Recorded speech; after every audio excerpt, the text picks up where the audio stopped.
अध्याय 12 श्लोक 5। केशो अधिकरस्ते तेषाम् आसक्तः चेतसाम् अव्यक्ता ही गति दुर्गम देहवदिर्व्यापयते।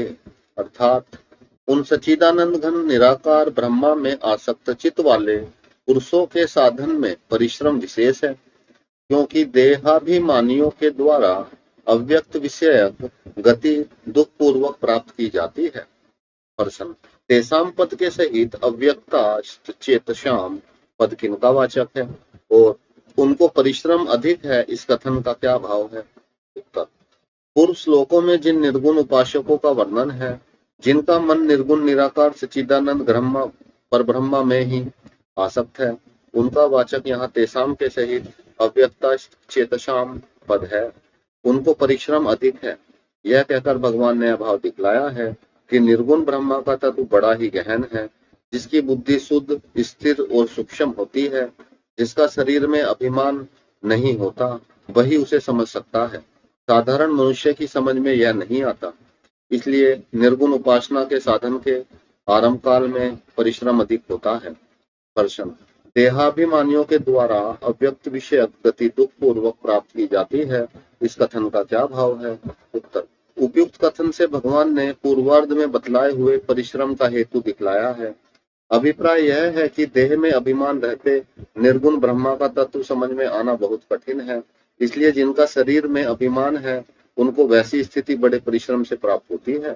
प्रश्न: यहाँ तो अव्यक्त की उपासना में अधिकतर परिश्रम बतलाया है और 9वें अध्याय के दूसरे श्लोक में उत्तम सुखम पदों के ज्ञान विज्ञान को सुगम बतलाकर चौथे, 5वें और 6ठे श्लोकों में अव्यक्त का ही वर्णन किया है।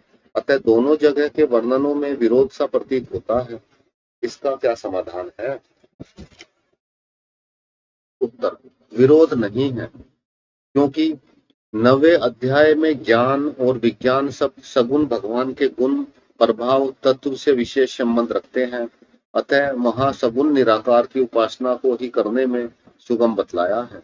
वहां चौथे श्लोक में आया हुआ अव्यक्त शब्द सगुण निराकार का वाचक है, इसलिए उसे समस्त भूतों को धारण पोषण करने वाला, सब में व्याप्त और वास्तव में असंग होते हुए भी सबकी उत्पत्ति आदि करने वाला बतलाया है। प्रश्न: 6ठे अध्याय के 24वें से 27वें श्लोक तक निर्गुण उपासना का प्रकार बतलाकर 28वें श्लोक में उस प्रकार का साधन करते करते सुख पूर्वक परमात्मा प्राप्ति रूप अत्यंतनानंद का लाभ होना बतलाया है, उसकी संगति कैसे बैठेगी?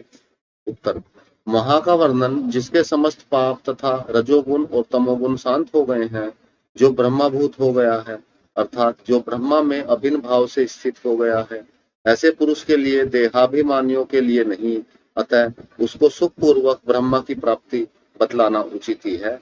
प्रश्न: क्या निर्गुण उपासकों को ही साधन काल में अधिक परिश्रम होता है, सगुण उपासकों को नहीं होता?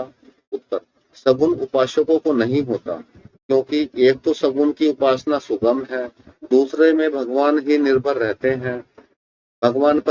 रहते हैं, इसलिए स्वयं भगवान उनकी सब प्रकार से सहायता करते हैं।